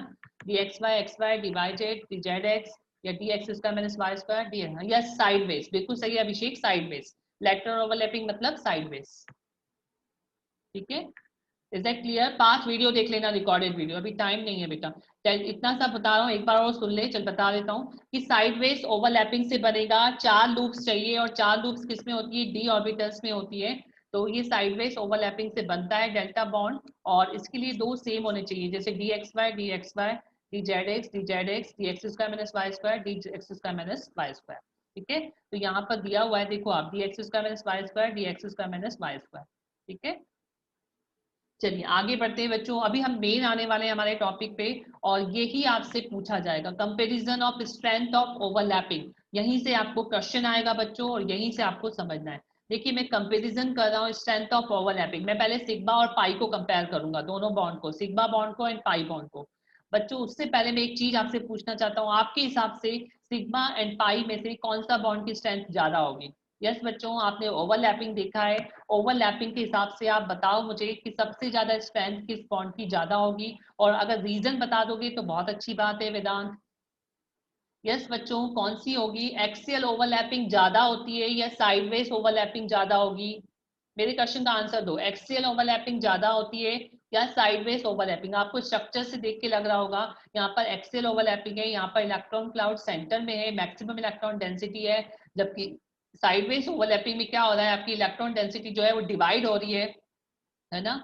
तो सिग्मा बॉन्ड जो होते हैं वो ज्यादा स्ट्रॉन्ग होते हैं, बिल्कुल सही लिखा है। पेनिट्रेशन जो होता है ज्यादा होता है, पेनिट्रेशन, इसमें यहाँ पे एक वर्ड आएगा पेनिट्रेशन या ओवरलैपिंग हम बोल सकते हैं कि सिग्मा बॉन्ड जो होता है वो ज्यादा स्ट्रॉन्ग होता है as compare to pi bond. और इसका रीजन सिंपल सा है बच्चों, देखो यहाँ पर सिग्मा में क्या हो रहा है, सारी इलेक्ट्रॉन डेंसिटी आपकी सेंटर में है ना, सारी इलेक्ट्रॉन डेंसिटी सेंटर में है, जबकि पाई में क्या हो रहा है कि दोनों डेंसिटी जो है वो डिवाइड हो गई है और न्यूक्लियस के बीच में तो कोई भी इलेक्ट्रॉन क्लाउड है ही नहीं, जबकि यहाँ पर न्यूक्लियस, दोनों न्यूक्लियस के बीच में इलेक्ट्रॉन क्लाउड है, तो दोनों न्यूक्लियस एक दूसरे के कांटेक्ट में नहीं है, तो उनका रिपल्शन क्या होगा, कम होता है, और इसी वजह से इसकी स्ट्रेंथ क्या होती है, ज्यादा होती है। बच्चों पॉइंट ध्यान से सुनना कि सिग्मा बॉन्ड में क्या होता है, इलेक्ट्रॉन डेंसिटी कहाँ होती है, न्यूक्लियस के बीच में होती है, तो दोनों न्यूक्लियस के बीच में अगर इलेक्ट्रॉन क्लाउड हो जाएगा तो दोनों न्यूक्लियस का रिपल्शन क्या हो जाएगा बच्चों, कम हो जाएगा। रिपल्शन जब कम हो जाएगा तो बॉन्ड स्ट्रेंथ क्या होगी, ज्यादा होगी। और यहाँ पर क्या होता है, यहाँ पर देखो दोनों न्यूक्लियस के बीच में इलेक्ट्रॉन क्लाउड है ही नहीं, तो यहाँ पर क्या होगा, दोनों के बीच में रिपल्शन होता है और इलेक्ट्रॉन डेंसिटी क्या होती है, कम होती है, और स्ट्रेंथ भी क्या होती है, कम होती है। इज दैट क्लियर बच्चों, मेरा पॉइंट क्लियर है, ये सब लिखा हुआ है, आपको क्लियर है ये पॉइंट कि जब सिग्मा बॉन्ड बनेगा तो पेनिट्रेशन क्या होगा, ज्यादा होगा। सबसे पहली बात, पेनिट्रेशन जब ज्यादा होता है तो स्ट्रेंथ क्या होती है, ज्यादा होती है। दूसरा रीजन आप ये भी देख सकते हो कि जो दोनों न्यूक्लियस के बीच में इलेक्ट्रॉन क्लाउड आ जाता है, इसकी वजह से इनमें रिपल्शन क्या होगा, कम होगा, और रिपल्शन कम होने की वजह से स्ट्रेंथ जो है बॉन्ड की वो बढ़ जाती है। जबकि यहाँ पर क्या होता है, दोनों न्यूक्लियस के बीच में इलेक्ट्रॉन क्लाउड नहीं है, इनके बीच में रिपल्शन क्या होगा, ज्यादा होगा, और स्ट्रेंथ क्या होती है, कम होती है। तो यहाँ पर बताया गया है कि bond strength is proportional to extent of overlapping. मतलब सिंपल वर्ड में अगर मैं बोलूं तो आप जो स्ट्रेंथ होती है वो किसके प्रोपोर्शनल होगी, ओवरलैपिंग के, स्ट्रेंथ एक्सटेंट ऑफ ओवरलैपिंग, है ना।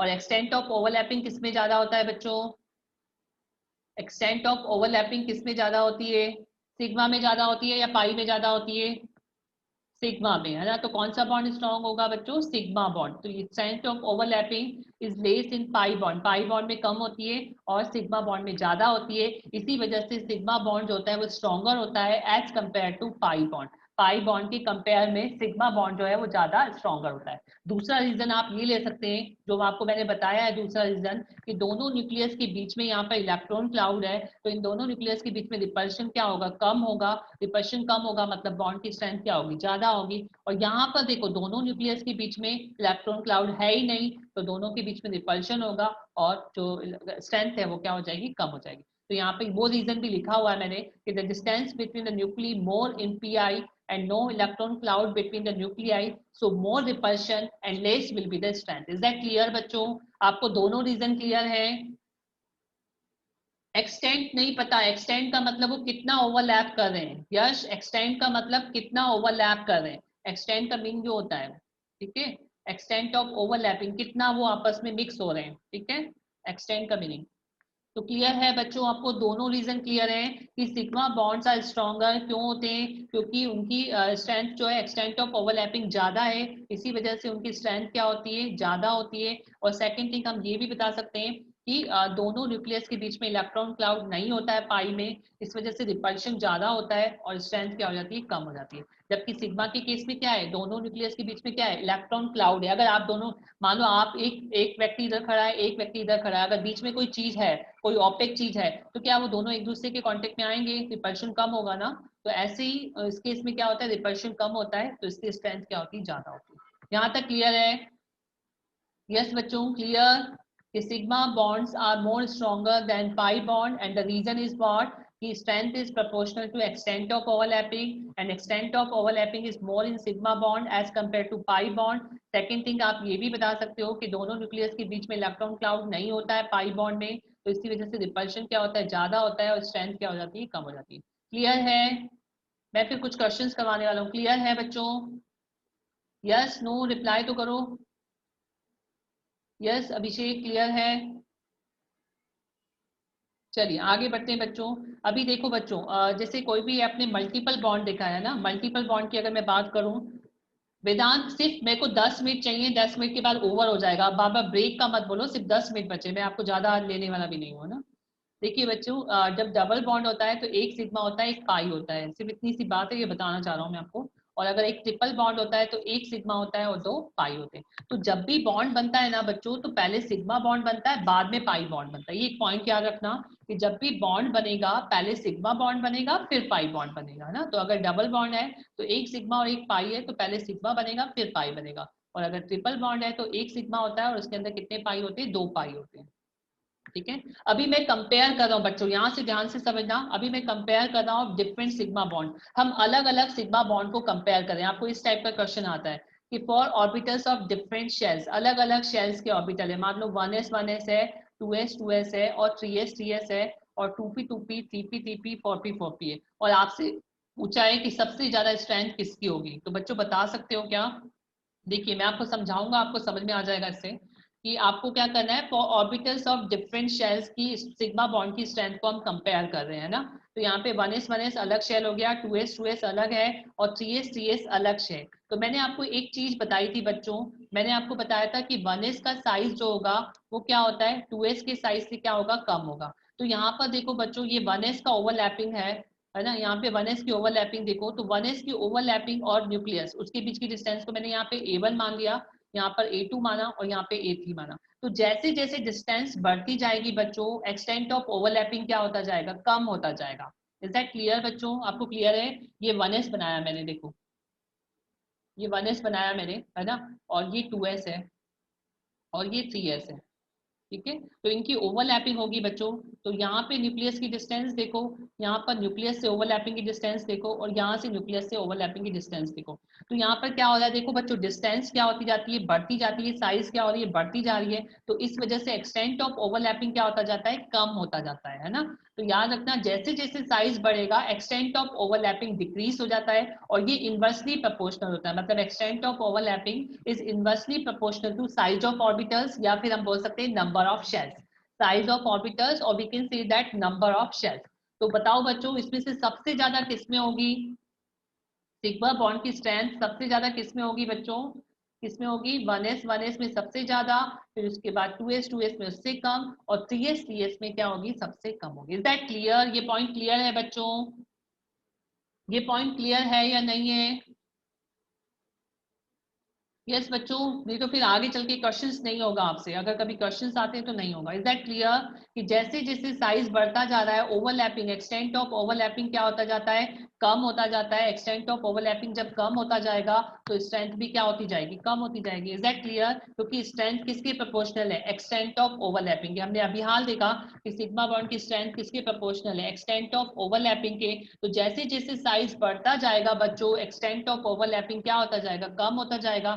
अगर आपको ऐसे नहीं देखना है तो ऐसे ही देखो कि न्यूक्लियस के बीच की, न्यूक्लियस और ओवरलैपिंग के बीच की डिस्टेंस क्या होती जा रही है, बढ़ती जा रही है। बढ़ती जा रही है मतलब एक्सटेंट ऑफ ओवरलैपिंग क्या होता जा रहा है, कम होता जा रहा है। तो मतलब क्या होता जाएगा, आपकी स्ट्रेंथ क्या होती जाएगी, कम होती जाएगी। तो 1s की सबसे ज्यादा, फिर 2s की उससे कम, और 3s की सबसे कम। चलिए इसका बताओ बच्चों, इसका आप लोग आंसर करेंगे, 2p 3p 4p। बताइए सबसे ज्यादा स्ट्रेंथ किसकी होगी, वेदांत आंसर करो सब लोग। वैभव, सबसे ज्यादा स्ट्रेंथ किसकी होगी, 2p 3p 4p में से किसकी स्ट्रेंथ सबसे ज्यादा होगी? यस बच्चों, सबसे ज्यादा किसकी होगी? यस बिल्कुल सही है देव, 2p की सबसे ज्यादा, 3p की उससे कम, 4p की सबसे कम।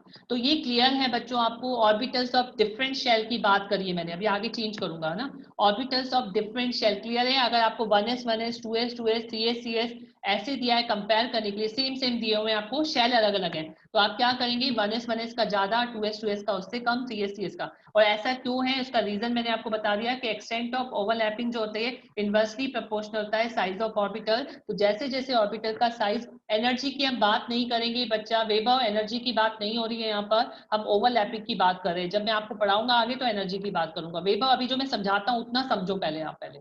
इज दैट क्लियर वैभव? जितना मैंने बोला उतना समझ में आया? आपने मुझे आंसर भी नहीं किया है, ठीक है।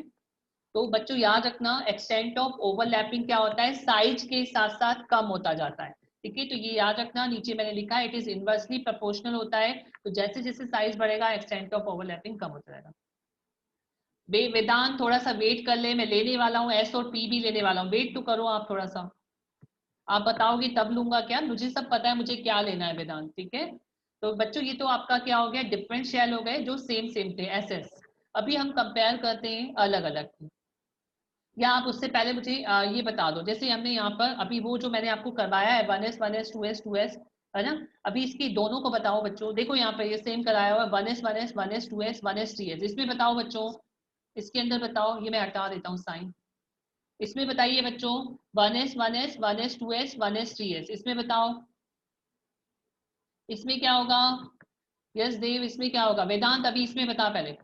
वहां पे क्या था, 1s 1s था, 2s 2s था, 3s 3s था। यहाँ पे मैंने चेंज कर दिया है, 1s 1s किया है, 1s 2s किया है, 1s 3s किया है। तो यहाँ पर भी क्या हो रहा है, सेम साइज बढ़ रहा है तो एक्सटेंट ऑफ ओवरलैपिंग क्या होता जाएगा, कम होता जाएगा। मतलब 1s 1s में सबसे ज्यादा, 1s 2s में उससे कम, और 1s 3s में। जैसे यहाँ पर आप इसको भी देख सकते हो बच्चों, ये 2p 2p है, देखो 2p 2p का शेप क्या होगा, सेम होगा, है ना। जबकि अगर मैं बात करूँ 2p और 3p की, तो 2p का शेप ये है और 3p का शेप ये है, तो क्या ये अच्छे से ओवरलैप होगा, ये सिर्फ उसके इतने से रीजन को ओवरलैप करेगा, अच्छे से ओवरलैप कर पाएगा क्या ये, है ना। अच्छे से ओवरलैप कर पाएगा क्या, नहीं कर पाएगा पूरे से। तो इसी वजह से 2p 2p सबसे ज्यादा, 2p 3p उससे कम, और 2p 4p सबसे कम होगा। क्लियर है, यस बच्चों क्लियर है, यस नो रिप्लाई करो। डिफरेंट शेल्स की बात करी थी मैंने, अभी मैं बात करने वाला हूँ एस एस एस पी, उनकी मिक्सिंग की बात करने वाला हूँ। यस क्लियर है, ऑर्बिटल्स ऑफ डिफरेंट शेल्स, है ना। तो याद रखना, जैसे जैसे साइज बढ़ेगा एक्सटेंट ऑफ ओवरलैपिंग कम होती जाएगी, और जो स्ट्रेंथ है वो भी क्या होती जाएगी, कम होती जाएगी। चलिए now I am talking about different different, अगर मैं आप डिफरेंट ऑर्बिटल्स, अब यहाँ पे ध्यान से समझना। वेदांत तुझे अगर ये समझ में आ गया तो क्वेश्चन अपने आप बन जाएंगे, और प्लीज अपनी एडवाइस देना बंद कर बार बार। अगर तुझे कुछ एडवाइस देना होता है मुझे व्हाट्सएप पे दिया कर, ठीक है। जो मैं समझा रहा हूँ उसको समझो। अभी क्वेश्चंस मैं ले लूंगा ना बच्चा, अभी क्वेश्चंस लूंगा, पहले समझाऊं तो सही सारा। यस बच्चों, अभिषेक एंड ऑल, पहले बच्चों समझाऊं उसके बाद ही क्वेश्चन लूं ना, कि डायरेक्ट क्वेश्चन ले लूं मैं। अभी मैंने पूरा ओवरलैपिंग बता दिया क्या, सारी स्ट्रेंथ बताई क्या, नहीं बताई ना। अभी सिर्फ मैंने सेम लिया है, अभी हम अलग अलग ले रहे हैं बच्चों, ठीक है। फॉर डिफरेंट ऑर्बिटल्स के लिए अगर मैं बात करूं S S S P P P, ठीक है। अभी ध्यान से समझना, यहाँ पे इंपॉर्टेंट पॉइंट है। अगर मैंने डिफरेंट ऑर्बिटल्स लिए हैं, एस एस लिया है, एस पी लिया है और पीपी लिया है, तो बच्चों आपको एक चीज क्लियर है जो मैंने आपको स्टार्टिंग में बताई थी, कि एस ऑर्बिटल कैसे होते हैं, स्पेरिकल होते हैं।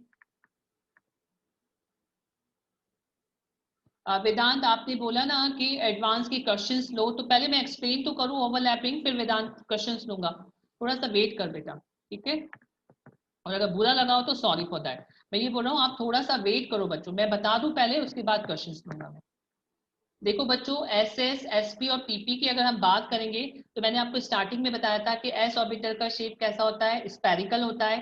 तो उसमें इलेक्ट्रॉन डेंसिटी पूरे में होती है, सारी डायरेक्शन में सेम होती है ना, बताया था ना आपको। एक्स एक्स डायरेक्शन में जितनी होगी, वाई में भी उतनी होगी, जेड में भी उतनी होगी। तो क्या ये बता सकते हो कि एस ऑर्बिटल डायरेक्शनल होगा।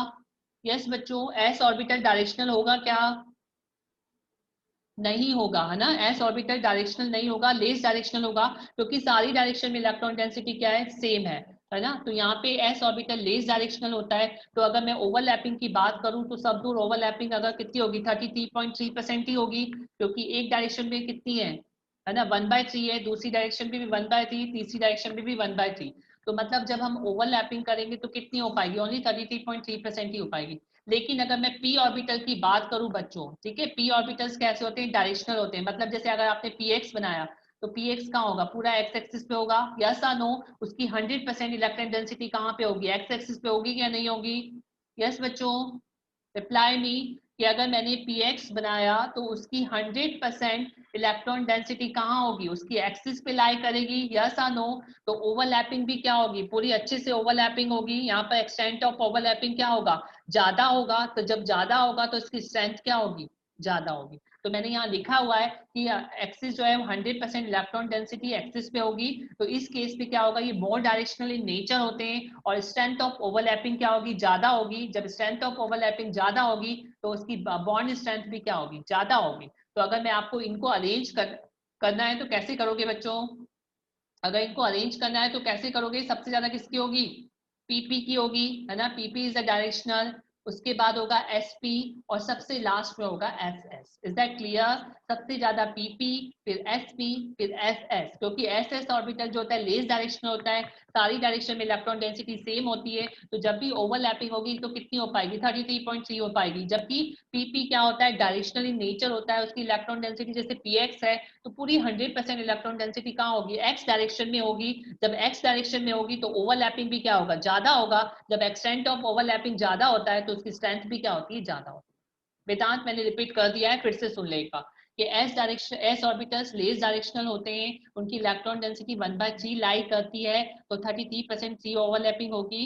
लेकिन जब पी ऑर्बिटल्स की ओवरलैपिंग होगी तो वो डायरेक्शनल इन नेचर होते हैं और उनकी 100% इलेक्ट्रॉन डेंसिटी, जैसे मैं अगर पीएक्स की बात करूं तो उसकी 100% इलेक्ट्रॉन डेंसिटी कहाँ होगी, उसकी एक्सिस पे होगी। तो एक्सटेंट ऑफ ओवरलैपिंग क्या होगा, ज्यादा होगा। जब एक्सटेंट ऑफ ओवरलैपिंग ज्यादा होगा तो स्ट्रेंथ भी क्या होगी, ज्यादा होगी। तो यहाँ सारा लिखा हुआ है बच्चों कि 100% electron density on x axis, तो it's more directional in nature and strength of overlapping will be more in case of p orbitals. So that's why the जो पीपी ऑर्बिटल से जो बॉन्ड बनेगा उसकी स्ट्रेंथ ज्यादा होगी एसपी से, और एसपी की ज्यादा होगी एसएस से। तो this is the order, pp, sp and ss. Is that clear? Is that clear बच्चों? Pp, sp and ss, is that clear? ये क्लियर है कि नहीं है? ये क्लियर है वैभव? एग्जाम्पल मैं दे रहा हूं तुम्हें, क्वेश्चन दे रहा हूं, घर से करके लाना है तुम्हें। क्लियर है ये बच्चों? क्लियर है? तो याद रखना बच्चों, अगर सेम है, अगर सेम ऑर्बिटल है तो नंबर ऑफ शेल्स बढ़ते जाएंगे, एक्सटेंट ऑफ ओवरलैपिंग कम होता जाएगा।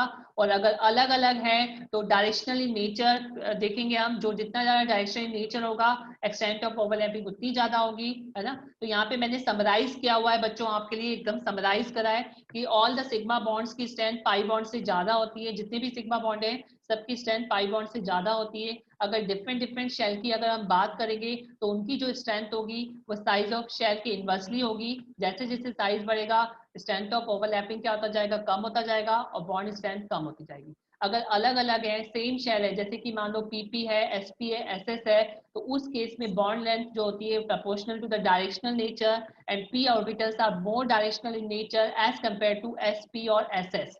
तो सबसे ज्यादा स्ट्रेंथ पीपी की होगी, फिर एसपी की होगी, और फिर एसएस की होगी। क्लियर है बच्चों? यस बच्चों, क्लियर है? तो ये क्वेश्चंस आपके लिए होमवर्क है, ये घर से करना है आपको, ठीक है।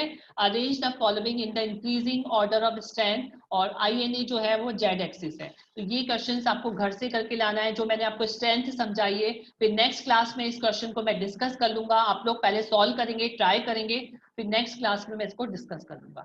इज दैट क्लियर बच्चों? तो याद रखना सारे सिग्मा बॉन्ड पाई बॉन्ड से स्ट्रॉन्ग होंगे। अगर डिफरेंट शेल्स हैं तो जैसे जैसे साइज बढ़ेगा एक्सटेंट ऑफ ओवरलैपिंग कम होता जाएगा, है ना, और स्ट्रेंथ भी क्या होती जाएगी, कम होती जाएगी। लेकिन अगर डिफरेंट ऑर्बिटल्स हैं तो उनके बीच में डायरेक्शनल नेचर को देखेंगे हम, पी ऑर्बिटल्स मोर डायरेक्शनल होते हैं तो उनकी बॉन्ड स्ट्रेंथ ज्यादा होगी as compare to s p और एस एस।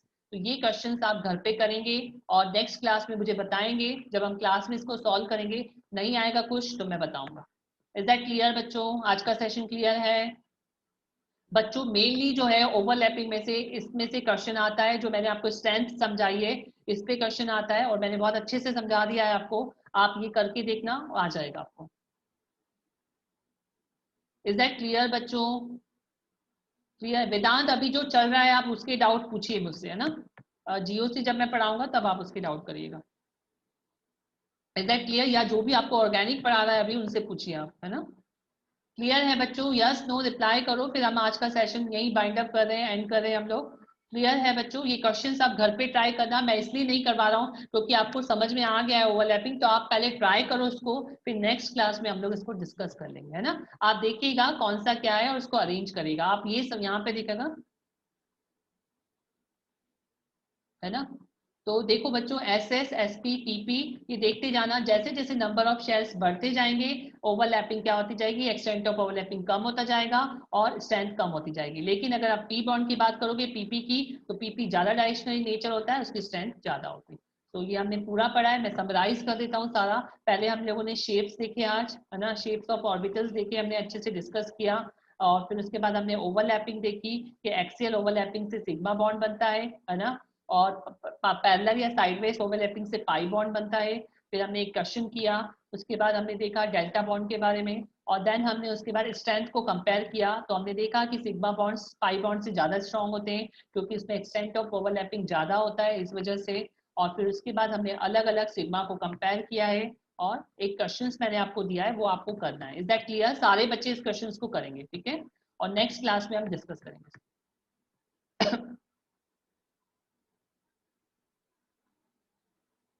ठीक है, तो क्लियर है? वेदांत आप मुझे व्हाट्सएप पे पूछो ना जो भी डाउट है, क्लास में बेटा इतने डाउट्स क्लियर नहीं हो पाते, और आपका एक भी डाउट नहीं आता है व्हाट्सएप पे, मुझे व्हाट्सएप पे पूछिए आप मुझसे, ठीक है? चलिए, क्लियर है बच्चों? यस बच्चों, क्लियर है? आज का सेशन यही एंड अप करें, तो ये क्वेश्चन आप कर लेना, कल हम मैच करेंगे, मैं आंसर बताऊंगा, आप मैच करना राइट है कि नहीं, ठीक है? चलिए, बाय बच्चों। यस, बाय बच्चों।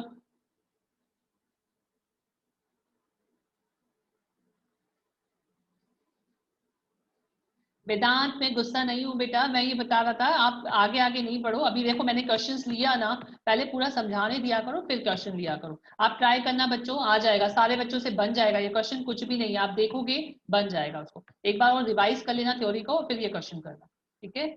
चलिए बाय बच्चों, मिलते हैं नेक्स्ट क्लास में, कल फिर हम डिस्कस करते हैं आगे इसके, है ना?